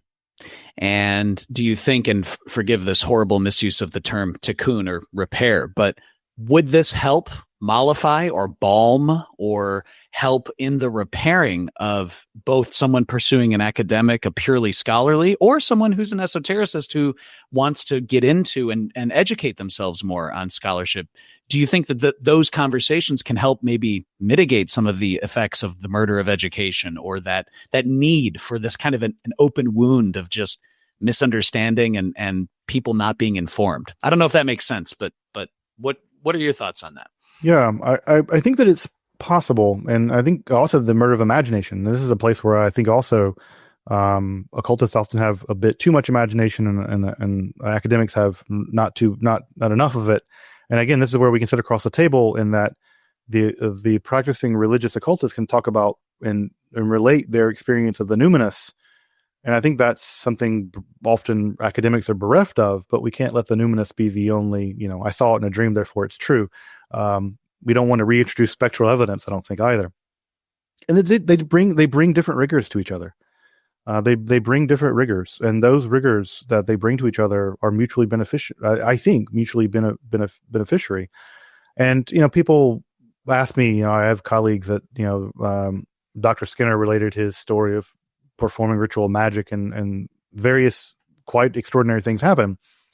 And some people, after I had that conversation, said, "Well, what do you think really happened?" And I was like, "I don't know. My job's not to know. My job's not to judge. My job's to take Dr. Skinner's experience seriously, and put my own judgments to the side and say, all right, what is this contributing to the discourse about magic? What is this, what is happening in this conversation? And to be honest about the fact that I have my metaphysical presuppositions, and I am perfectly willing to admit that they could be wrong. And I think that if we can all, just manage to muster a little bit of intellectual and spiritual humility, then we have the great opportunity to learn from one another. And that should not be a thing we take for granted. Esotericists and academics in public have rarely, ever in history been able to sit across the table from each other and learn from each other without the fear of one hurting the other. And I think that fear should still be there to some degree, unfortunately, but we have a great opportunity. And I think that we shouldn't spoil it. I think it's, I have a lot to learn. I've had wonderful relationships with esotericists, and I hope that they benefited from what meager knowledge I've been able to bequeath to them. And I feel grateful for those relationships, because that's a place where a person for whom this is a deeply spiritual quest is open to the possibility of being influenced by a person for whom it's not. And I don't take that for granted, not in the least. That's a very beautiful and powerful message. And I think that's just indicative, Dr. Sledge, of your channel and the North Star that you are constantly giving it as a scholar and as someone who's kind of curating and shepherding this content for so many people. And I think this leads Dr. Sledge to the very last question as we just wrap up the podcast here, which is, I often joke with very accomplished guests about when do they sleep, and you obviously have an excellent discipline and excellent routine, but you're always working on something. And you've definitely dropped some hints here, but can you just give us some more hints or anything else you'd like to share on some upcoming projects or even issues that you're currently thinking about? Maybe preparing material on the ancient Near Eastern prophetic tradition, or other things, other collaborations, anything and everything that you can give us some hints about would be great. Yeah, so you're right to say that I have a lot of irons in the fire, and this is much of the chagrin of my long-suffering wife. So what things I'm working on? We just sold out a tour that me and a colleague, Andy Orikic, are doing in New England next October, called Esoteric New England. People often don't realize there's a lot more cool esoteric stuff going on in New England besides just the witch trials. So we'll be doing that. And what's interesting about that is that tour is actually a fundraiser for a film. Andy's a filmmaker, and we've been working on a script for a film called The Alchemist. And if we can get it made, which I hope we can at least get a short made, it will be, to my knowledge, the first time alchemy is historically accurately depicted on screen. So, a film in which alchemy really is the star, historical alchemy. So that's an iron in the fire.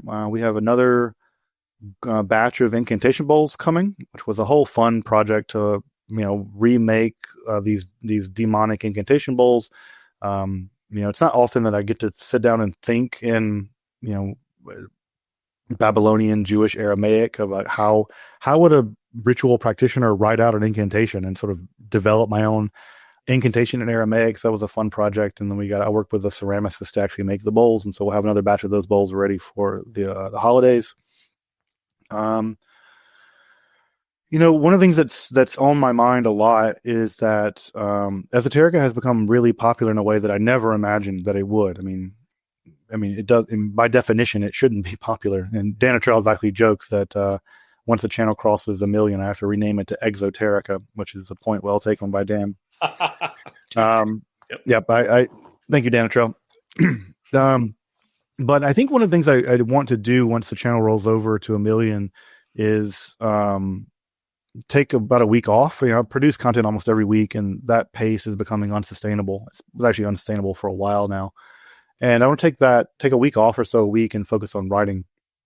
And so I want to begin to produce some other texts, produce written texts. I consider esoterica to be a place of where I'm doing a lot of educating, but I want to do some of my own writing, but philosophical writing, historical writing, translations, etc. So I want to not totally shift the focus of esoterica away from producing content on YouTube. That's never going to stop, or God willing. But I want to also build in some time to do some writing. So that's another project that I have on the horizon. And then I have the rare book business. I'm one of the things that I've also trying to do is I always joke that the Venn diagram of people who like occultism and esoterica and the people who like old books is a circle. Like everybody who likes esoterica and esotericism likes old books. It's just like, of course they do. And who of us hasn't dreamed about owning, a real historical volume of the occult, of the esoteric, and the rare book world is an incredibly intimidating world. It's a world where, to this day, catalogs are almost written half in Latin. I mean, it's one of the last places in the world where learning to read Latin is part of the trade of the rare book world. And so I'm really curious and wanting to expand the book business, not to facilitate people, big institutions buying very expensive books, but trying to get books into the hands of people for whom esotericism is their spiritual path, and having access to that history is something that is as accessible as the market will bear. You can't put a copy of Agrippa's 3 books of occult philosophy printed in 1535 in someone's hands without it being a chunk of change. But there are other versions of that. So that's another thing where I think the antiquarian book world is a fun world to get into, and then to get people into, whether it's to have just one book or to build a collection or what have you. So, it's books, incantation bowls, tours, publishing books, and then on top of that, esoterica continues to exist as a platform for producing what I do there, and then these seminars and other kinds of things. So lots of irons in the fire, but again, it's really a blessing to be able to take all of this that I've learned over the years and find ways of making it accessible in lots of different permutations to lots of different people. And having just a lot of fun and having a lot of and learning a lot with people, and then making great connections. I get to meet people like you and build connections with people like Dan Attrell and Angela Puka and all these other people. So it's also, I get to have a community, and that's something that I think for many of us, again, is a thing that should not be taken for granted. So lots of irons in the fire, but all stuff that I'm really looking forward to making available. Well, among the menagerie of many things that he does, listeners, I hope you have enjoyed that as much as I have. It's an incredible honor. My goodness, scholar, author, professor, humanizer of Agrippa, the bridger of gaps, the encourager of exploring the numinous and letting texts and history speak for themselves, and of course the proprietor of the excellent YouTube channel ESOTERICA, Dr. Justin Sledge. Dr. Sledge, the honor is certainly mine, and I really want to thank you just for sharing your time and your wisdom on the podcast today. Really appreciate it. Of course, Alex. I really appreciate the work you've done. You inspired me to do the work I do, and to be highlighted among the many amazing folks you've had on this podcast. I'm truly honored to be one voice among them. So I really appreciate it. Thank you.